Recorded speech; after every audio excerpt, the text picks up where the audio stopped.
let's talk about Yom Kippur before we get to Sukkot, because Yom Kippur, of course, is an enormous day. It's the by far the holiest day of the year, that's for sure, and perhaps the day of the year that contains the most overt, obvious potential to it. So let's start with Erev Yom Kippur, because Erev Yom Kippur, there's a whole bunch of things that have to be done then as well. First of all, the good news is on Erev Yom Kippur, there's a mitzvah to eat. Woo! Yay! Yes, like there you go. Festival. Huh? Like every Jewish festival. Like every Jewish festival. So on Yom Kippur, because you can't eat on Yom Kippur, so what do? We just shift it back to Erev Yom Kippur. Yes, absolutely. That there is a mitzvah to eat on Yom Kippur, on Erev Yom Kippur. No mitzvah to what you should be eating. Huh? No, interestingly enough, we'll talk about the meals that you're supposed to have. But according to some of the authorities, you're supposed to be eating throughout the day. Actually, they said that Rav Yisrael Salanter used to eat raisins on Erev Yom Kippur. Raisins. No, he used to eat meals as well. We'll talk about the meals in a moment. But no, just as raisins are something that you can eat pretty much the whole time without filling up. So it's just a method of being able to fulfill the mitzvah of eating on Erev Yom Kippur. The Shulchan Aruch actually says that somebody who eats on Erev Yom Kippur is considered to be like somebody who's fasted on Erev Yom Kippur and Yom Kippur itself. Because there's a big deal to it. There really is. That it's a mitzvah to also fast on Erev Yom Kippur? No, it's not. It's a mitzvah to eat on Erev Yom Kippur. So it's instead of it's instead of. You fast. Yes, it's looked upon. Why is it the equivalent? I mean, you said that it's compared to it's as if you're compared to. But because what's the pshat? Maybe.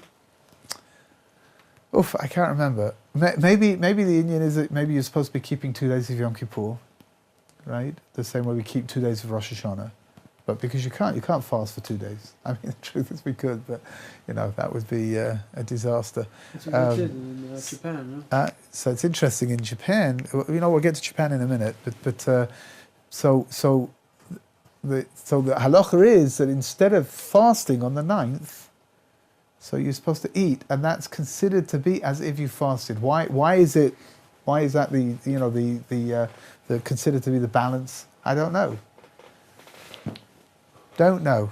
Whatever. Let me think about it, but not today. Okay. I don't think on Sundays. I don't actually think on any days that end in a Y actually. Monday, Tuesday, Wednesday. What about tomorrow? Yes, okay, I'm quite happy to think tomorrow. My father always used to say tomorrow never comes. Right? Good, okay, that was pretty fast though. In Kobe in Japan, when the Mira yeshiva during the Second World War, Yeshivas Mir managed to escape from Eastern Europe, and they actually took the Trans-Siberian Railway. There's a fascinating story. The Tsar of Russia, going back about 100 years, decided that he was going to build a railway that was going to go across Siberia. And nobody understood why he wanted to do that.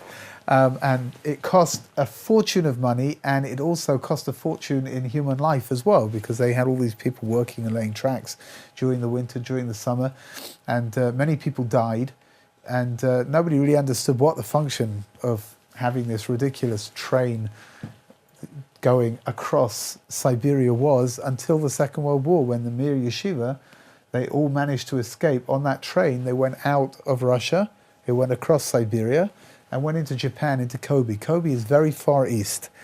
And there was a question about what day, the international date line.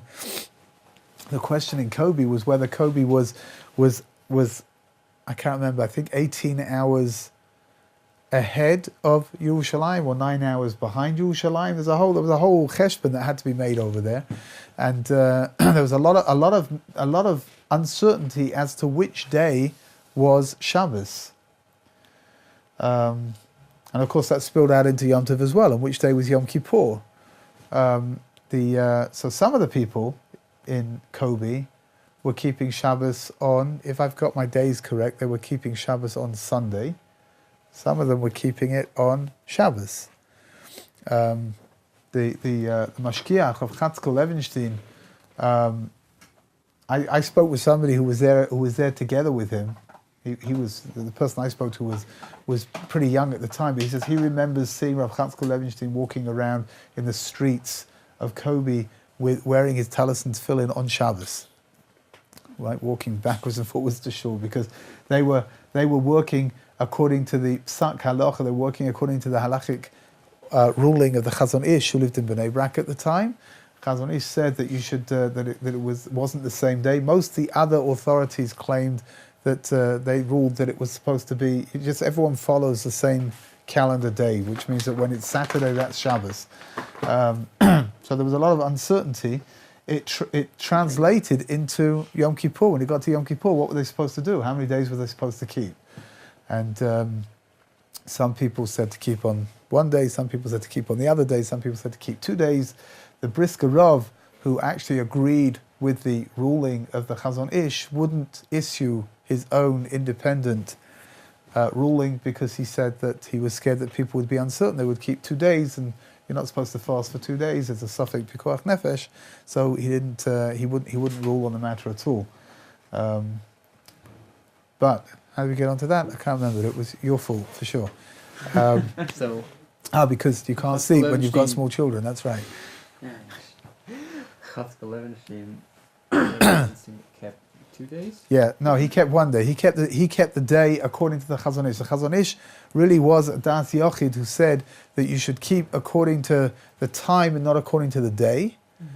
And subsequently he ruled that they should be keeping. I think that he was ruling that either Shabbos should be kept on Friday or it should be kept on Sunday. I can't remember which way round it went according to the times, but so that, of course, that pushed Yom Kippur onto the next day as well. And so the Chazon Ish did not rule that you should be keeping 2 days. He had no doubts whatsoever that that's the way that it needed to be done. Interestingly enough, the Chazon Ish's ruling was based in part on a very early sefer called Sefer HaKuzari, which was written, 900 years ago, almost 1,000 years ago, actually. Already in those days, these things were being, trying to work out what to do when you move. The further east you go, the more complicated things become. How do we get onto that? Again, I can't really remember, but that's okay, right? Yom Kippur. So Erev Yom Kippur, there's a mitzvah to eat. There's also a mitzvah to go to the mikveh, right? The mikveh, what's called a ritualarium in English. A what? A ritualarium. A ritual bath. A ritual bath, right? But a ritualarium, of course, is the Latin for ritual bath, because it doesn't mean anything at all. You have to go to the mikveh. It's like an aquarium. Like an aquarium, except instead of fish, it's got people inside of it. Yes. The idea of cleansing yourself, the idea of the mikveh is something which is a very beautiful idea in general. The idea of immersing yourself in a body of water, being completely covered in the water.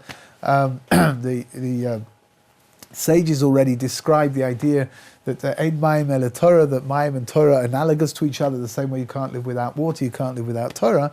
And the sages explain that a person needs to be completely immersed inside of the purity of Torah.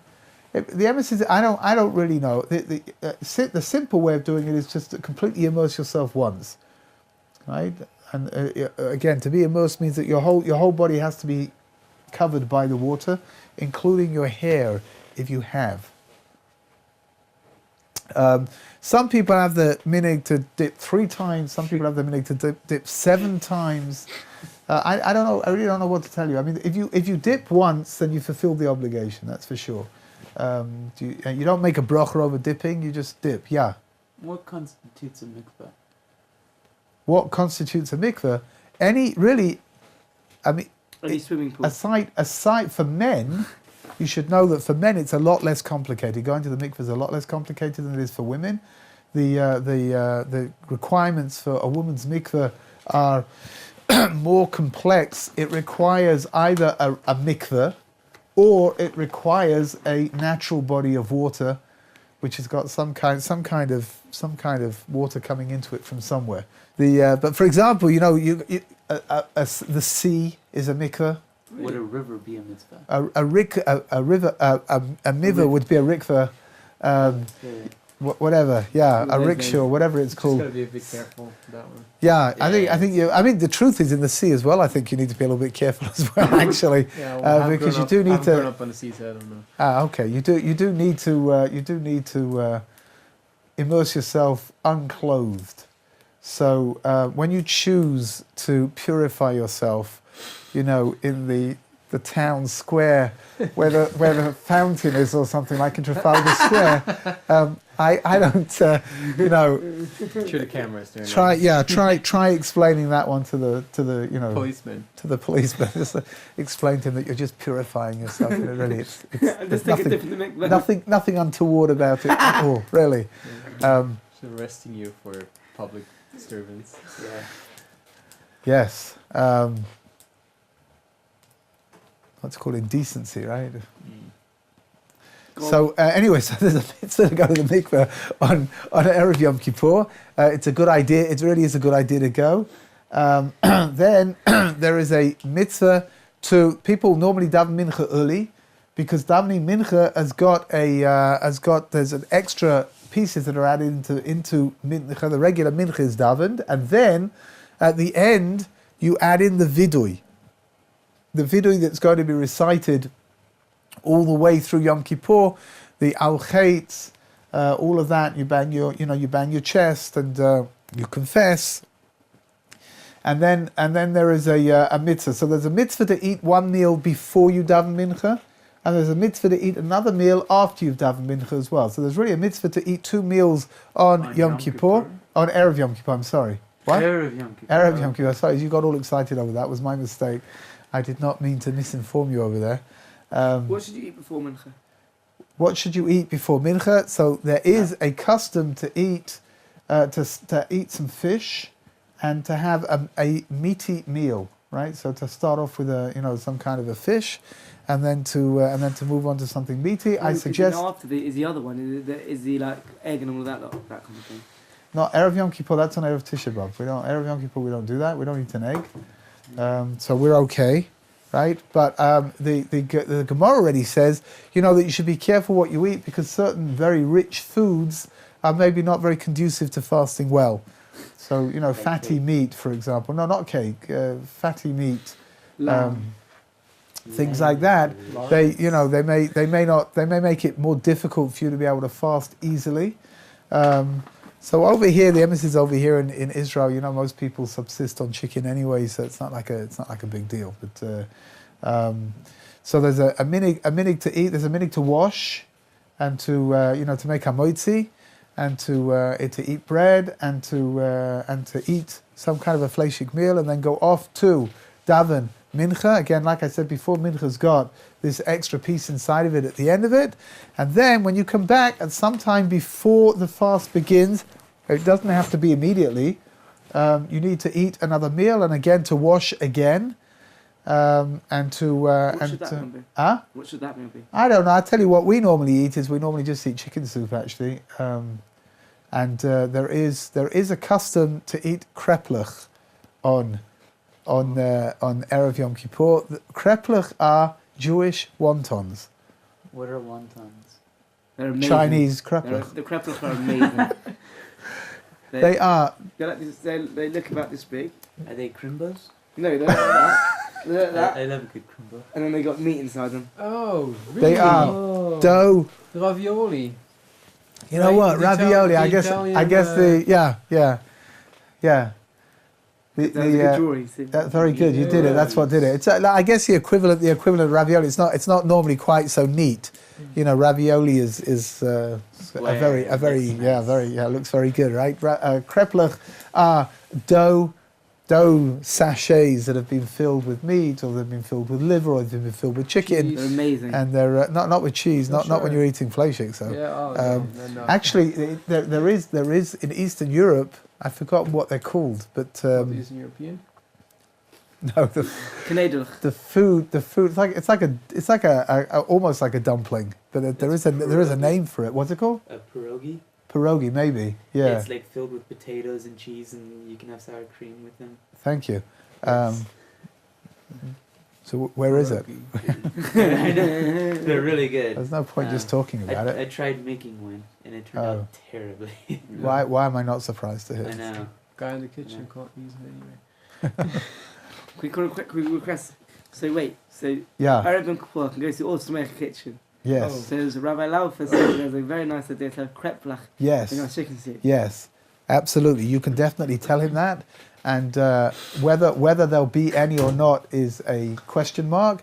Whether it will be edible is another question mark. And whether the soup that it's going into will be edible is yet another question mark. Maybe that's to do with the fact that we're so uncertain about what kind of judgment we're going to have on Yom Kippur, so it all fits in very neatly. Where does the custom to eat kreplach come from? So it's really very simple, because the meat is covered by the dough, and we're uncertain of what the judgment is going to be on Yom Kippur. Everything right now is still covered. So there's a custom to eat kreplach. If you don't eat kreplach, nothing is going to happen to you, except maybe you'll be a little bit hungry. I don't know, but I tell you, the truth is actually what do people normally do is they take kreplach and they boil them in the soup and eat them inside of the soup. My wife does something else altogether, which is actually delicious. And she takes the kreplach, and after they're made, she fries them together with onions, and we eat them as a dish by themselves. It's very good. Yes, thank you. Fried food. Yes, yes. Actually, most things taste good when they've been fried, right? Yeah. Except for cornflakes, actually. That's true. Makes for a good figure. Huh? Makes for a good figure. Yeah, for sure. I was definitely born in the wrong generation. You know, a few generations ago, if you were nice and plump, that meant that you were obviously very wealthy. And nowadays it's the other way around, right? The thinner you are, obviously, the better you look after yourself. And I'm definitely a kickback from a previous generation. There's no doubt about it. Oh, you're just gonna move to Russia. They still hold like that. Oh yeah? Yeah. Oh okay. All right. That's See you in something Russia in a few something to years. take under advisement. Okay, just not to the Crimea, right? Probably not a good place to go right now. Anyway. So the second meal, Like you can again. I mean, we normally just have chicken soup, and if there's some chicken left from the soup itself, so it gets eaten up. Other people have proper meals. I mean, wherever you go, whatever you do, it's absolutely fine. Anyway, after you've eaten your second meal, okay, there is a custom, a very beautiful custom, for parents to bench their children, to bless their children. The blessing for Erev Yom Kippur is longer than the regular blessing that's given on Friday nights. It does contain, the beginning is exactly the same, but afterwards there's a rather long paragraph that's recited, very beautiful. It's a bracha that the children should grow, and they should become close to God, and they should become scholars, and it's a very, very beautiful blessing. It's worth reading it. Is it really here? Mitzvah Hashem, yeah, very possibly. The one for on Yom Kippur Erev. or the regular one? Because I thought the one for Yom Kippur was in the Machzor. Yeah, you'll find it for sure. You'll find it at the beginning of the Machzor, right? I don't know. It might be over here, to do with the Yom Kippur davening. There is one other thing that is normally done on Erev Yom Kippur, and that is something called kaparot. Now, what are kaparot? Is that the waving of the chicken? That's it. The kaparot is, there are different ways of doing kaparas. Kaparas is a somewhat Kabbalistic concept of transferring your sins onto something other than yourself. So for example, some people have the custom to do it with a rooster or a female chicken. What's a female chicken called? Hen. A hen or a rooster, thank you. Because if you're a man, which obviously looking around the room here is somewhat debatable, then you should use a rooster. If you are a female, then you should use a female chicken, which apparently is called a hen. Do you have to do it? Do you have to do it? Here, you do not have to use a chicken. You can use, there are some people have the custom to use a fish, or you can use money. The simplest way to do it, I think anyway, the simplest way to do it is to use money. It's certainly the most aesthetic way of doing it, that's for sure. I won't use Poop on it. you, right? Huh? It won't poop on you. It won't. Yeah, it doesn't do anything. You just hold on to it. There's a whole prayer that you say. You recite it 3 times, and you revolve the money around your head. you have to change the language a little bit. Instead of saying that this rooster is going to go to tzedakah, you say that the money is going to go to tzedakah. Again, I mean, do whichever one you want. Are you supposed to do it? Yeah, you should do it. Use whichever system you want to use. Normally, what happens is, Are you're obligated? yeah, you should be doing kaparas, but again, you can do it. Also, do you have to be a certain age to do it? You have to be over bar mitzvah. But up until bar mitzvah, you don't Parents do it for their kids under bar mitzvah as well. The truth is that some people have the custom to do it if the wife is pregnant, that she does it as well for the fetus. So just gotta do it 2 times. That's Yeah. the most expensive Boy. kaparas ever. Yeah, Yeah. a boy and a girl, and if it, right, and then if it's twins, then it's like, Then whatever. It's 4. You take like this. I'll tell you something. I have only ever done kaparas once in my life using a live rooster. That's the last. It was the one and only time. It was the first time and the last time. Imit Hashem bli neder. There's a little story that goes together with it, as always. That I was after I got engaged during the 10 days of repentance. Which was just a forebringer to everything else that was going to happen. But I was involved in a car accident, and the car. Did the roosters get loose and you just caught one? No, 1 minute. Let me tell it. Let me tell this in my way. The car went off the side of the road. And actually, it was a big nace, which you people may not imagine is such a big nace, because if it hadn't turned out the way that it did, then I wouldn't be here today, which might be preferable in your eyes. I don't know. But the car stopped. It was really on an incline like this, and it just stopped inexplicably after having bashed through the barrier. It just stopped about 5 meters from the top. And we managed to scramble up and get out and whatever. I got taken to see a Kabbalist. This was the first time I'd had any kind of dealings with Kabbalists, and he told me one of the things that he told me was that I should go and I should do kaparot with a live rooster. So I went off into Mea Shearim. Again, it's a 10 days of repentance, so it wasn't that complicated to find somebody. And I went into a butcher shop. And there was this butcher. He must have been. I mean, to me, he looked very old. 70s, 80s, little man, right? And I say to him, I need to do kaparas. So he brings out the meanest, biggest looking rooster you could possibly imagine. Did you not I mean, run my whole exposure to roosters is Kellogg's cornflakes packets. They look relatively harmless, right? I mean, And there is this thing. He's looking at me, and I'm looking at him. And I think, who's going to pick who up over here? This was ridiculous, And I was petrified. I really was. And this turkey the rooster is like looking at me, and this little butcher. He says to me, "Look," he points to the ceiling, and there was a ceiling fan. And he says to me, "Look," he says, "if you're scared." He says, "I'll tie it up over there, and we'll do it that way." So I'm like, scared? What? Me? Scared? Never. So I picked up this thing. I picked it up by its wings, and I did this thing I've never said kaparas that quickly before in my life. And that was the one and only time that I've ever done kaparas. Are you supposed to pick it up by its wings? You can pick it up by its wings. You can pick it up by its feet. I think picking it up by its wings is supposed to be more humane, actually. Picking it up by its feet. More humane. What's more humane It's is upside down. Don't worry, they'll manage. They're very versatile, these things, huh? You squeeze it in the wrong place. You take their wings on both sides and you fold it up against their chest, and then No, with you two will hands. one hand. Oh yeah, okay. I don't know what I mean. Again, I don't want to say what I did because this is being recorded right now, and we'll probably get all kinds of complaints. You don't want to have PTA. Yes. I'm on the phone to RSPCA tomorrow. Yes. The rooster that you use is normally given off to be shechted and given out to the poor people, which means that it's turned into it's a mitzvah all round. You're getting the mitzvah of doing kaparas. The chicken or the rooster is being given out. That's why many people have the custom to do it before Erev Yom Kippur, because to be able to, it should be given out that the poor people can get it and be able to use it for their Erev Yom Kippur Suda, their meal. And in all events, after that, so then you've had your meal, your second meal has been eaten, and now it's time to get ready to go to shul. There is a custom for married men. There is a custom to wear something called a kittel. Kettle.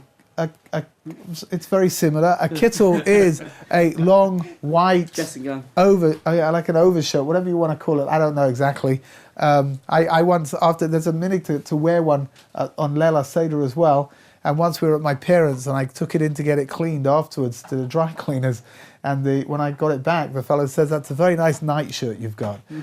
So I didn't bother telling him that that's not exactly what it was. But it's it's long, it's white. There's a custom to wear white because it's a custom that we're pure. We are purifying ourselves. We're like the malachim. We're like the angels. It's a custom that only married people have the custom to do it. Non-married should not be wearing a kittel. You'll see all kinds of interesting. Huh? Must be Chassidish then. What? Because Litvish only do that if they're the one who's running the Seder. Say again? The Litvish, I thought only the one who's running the Seder has a kittel. No, not that I know of. So I'm saying it must have Chassidish background. I don't know, but the Litvishes, all Litvishes I know, they wear a kittel. All the men wear kittels. All of them. Not just the one who's holding the Seder. You know what? It's a long time ago. Let me. I have to think. Do I have to I can't. It's Sunday, right?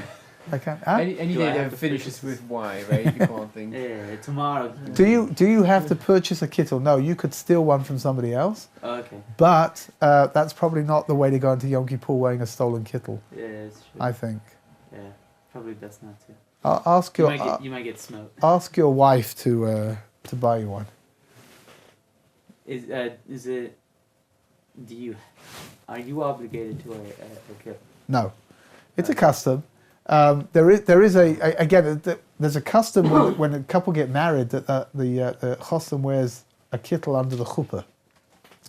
I guess one of the reasons why Kala wears a white dress is the idea of purity. I thought that he just had to have his talis, which is white, be the chuppah. It depends. That's a Sfadi custom, right? By the Ashkenazim, the custom is to wear a kittel. So again, whatever you do, it's going to be fine, really. And if somebody's married and they don't have a kittel and they don't wear a kittel, it's fine. That's not what Yom Kippur. It's just like an additional custom that some people have. Right? So if you do it, you do it. If you don't do it, you don't do it. Given the choice between wearing a kittel and fasting, for example, personally, I think you should be fasting. Yeah. That's what I think. What can you put in the kettle? Hot water. Well, mostly hot air, actually. Anyway, so the custom, you go to shul, you're not supposed to be wearing leather shoes. Ooh, why? So why is that? Because leather shoes are considered to be a comfort, right? A physicality. When you don't wear leather shoes, so first of all, it's considered being in or you're afflicting yourself. Aside from that, there's a very beautiful idea that Rav Hirsch says that the idea of human beings being able to use leather is the idea of the hierarchy that exists inside of the physical world that HaKadosh Baruch Hu created. Isn't it also that? I can't remember where it said it, but when Abraham spoke to God, it said, "Let's take off your shoes." He said to Moshe, he said, "Shal na'alecha ma'raglecha." Yeah, but that inside of the temple, actually, no shoes were worn. Right, it had a special place where they wash their feet too. Yeah. But that it's again. What's the idea of? Hirsch says something very beautiful. He says that under normal circumstances, a hierarchy here in the physical world that we live in. The problem is that because we think we're better than animals, so very often we imagine that we're the pinnacle of the creation, and that we tend to exclude God. On Yom Kippur, we take off our leather shoes, and it's as if we're saying there is no hierarchy. We are all completely subordinate to God. Yom Kippur, so you come into shul, right, on Erev Yom Kippur. That's why there's no cake, because we're talking about Yom Kippur. Yeah, we should have spoken about something else, right? Erev Yom Kippur, you come into shul. Now, there is a very long prayer which appears in the Machzor called Tefillah Zaka, which many people have the custom to say. Again, it's a very beautiful prayer. It takes a long time to get through. If you want to say it, say it. If you want to say as much of it as you can, say as much as you can. If you don't want to say it, if it's too daunting to say it, also don't say it. Really, it's English. I'm sure in the art scroll, I'm sure it's translated into English. I'm sure. It's like Yom Kippur, you get 25 hours free, so works for me. So you've got, and then you've got something called Kol Nidre. The first tefillah, yeah, exactly. The first tefillah of Yom Kippur is Kol Nidre. It's a rather interesting. I hate it. I hate that baruch. It's so scary. Good. Supposed to be scary. Scary. It's a rather interesting tefillah. But what you'll see is that normally two Sifrei Torah are taken out of the Aron, and two people are given the Sifrei Torah. They stand on each side of the Chazan, and the Chazan then sings the tefillah of Kol Nidre. And then after that, there'll be a break because Kol Nidre is being said whilst it's still light outside. It's not yet dark, which means you can't daven Ma'ariv And they'll yet. probably do a sermon. Sometimes depends where you're davening. In some shuls there'll be a sermon of some kind. In other shuls people will just sit down and they'll learn and they'll wait until it's time to daven Baruch Hu, and then you start the tefillah for Yom Kippur. Now the first thing, right? The first thing which is very different about Yom Kippur davening is that when you recite the Shema at Ma'ariv time in the evening service, the verse Baruch Shem Kvoid Malchusay Le'olam V'ed, which is normally said in an undertone Nikla. the entire year, is said out loud. Right? Normally it's shouted out loud. Again, why is that? Because that's considered to be a verse which is really belongs to the angels. On Yom Kippur, we are angel-like. Again, we're not eating, we're not drinking, we're completely absorbed in spiritual endeavors, and therefore we recite Baruch Shem Kvoid Malchusay Le'olam V'ed out loud, everybody in unison together. The Amidah, again, is the Amidah for Yom Kippur. It's reasonably long. It's got the vidui at the end of it, the Auchet, so it's got the Ashanu V'Bagadnu. You'll be doing a lot of chest beating whilst you're there on Yom Kippur. That's okay, that's what it's for. Then, in some shuls on Yom Kippur at night, there are something called the Shirei HaKavod. I don't know in your shul whether they say them or not, but there's one that they're recited in a responsive fashion. The Chazan says one verse, and then the community says the next verse, and then the Chazan says the third verse, and then the fourth. And there are 7 of these corresponding to the 7 days of the week. They're reasonably long. And then at the end of it, there's also some shuls have a custom to recite Adim Zmiris as well, and then that's the end of the service for Yom Kippur night. Yom Kippur during the day, so everything runs pretty much according to the regular format. We'll see in a minute, not everything, but you've got Shacharit, so the Shacharit is going to be regular Yom Kippur davening. You'll daven the Amidah. There'll be the repetition. There'll be, again, inside of your repetition inside of your recitation of the Shacharis, there'll be the vidui at the end of the Amidah. Is it Shachar or Musaf? Musaf, Really Musaf. long one. Yeah. Although interesting enough, Musaf on Rosh Hashanah is even longer than Musaf on Yom Kippur, but the repetition of the Amidah is very, very long on Yom Kippur. That's the longest one. Right, very, very long. You've got the repetition of the Amidah. Again, you'll do the Auchet all over again at the end of that as well, the Vidui. And then there's Kriyas HaTorah. Kriyas HaTorah, 6 people are called up to read from the Torah, unless it's on Shabbos, and then there's a 7th. There are 2 Sifrei Torah that are taken out. The first one reads the Yom Kippur. The second one reads a special Maftir that's read for Yom Kippur. And then after that, there's a special Haftorah, and then Musaf begins. Now, Musaf is, like you pointed out, the Musaf, the recitation of the Amidah is not so terribly long. However, the repetition is very long. It's about an hour and a half. Depends where you're davening, and it depends who's davening as well. But it can take a very long time. It's got some very, very poignant points inside of it, aside from just the regular repetition of the words that were recited inside of the regular Amidah. There's the Unasana Tokev, which was recited on Rosh Hashanah as well, which is a very, very, very poignant, who will live, who will die, who by this, who by that, who by the other. And then there is also what's called the description of the Asar Ruge Malchus, the 10 famous and very pious rabbis that were killed by the Romans, each one with a terrible, terrible death. Perhaps the most famous of all of them was Rabbi Akiva. Rabbi Akiva, whose flesh was stripped away from him by iron combs. That's also something which is recited during the repetition of the Amidah. And of course, the focal point of the repetition of the Amidah is the Chazan's description of what took place in the temple on Yom Kippur. Right, the temple service on Yom Kippur was something it was very labor intensive, it was very hard. The Kohen Gadol worked very, very hard on Yom Kippur. And there's a description of what took place over there. We also bow down. It's something that we don't normally do during the year. However, on Yom Kippur, we bow down 4 times, right? Prostrate ourselves on the ground. You shouldn't be bowing down on a stone floor. So people, if the floor is made out of tiles in the shul or out of marble or whatever it is, then they'll put down some kind of something there to act as a barrier. So you're not bowing down directly onto the stone floor.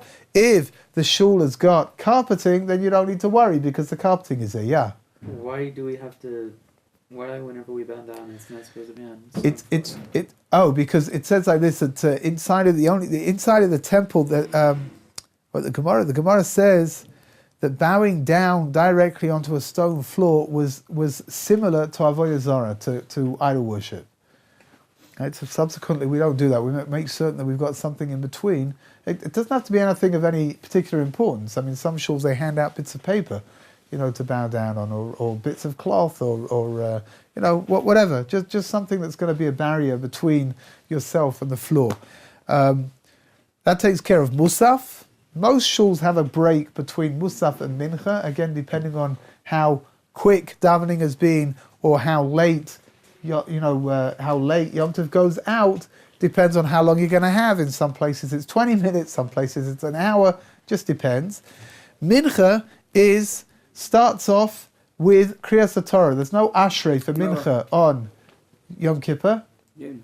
Yonah, right? Mafti Yonah, which means that the Kriyas Torah of Mincha actually comes from it defines all the forbidden relationships that are found inside of the Torah.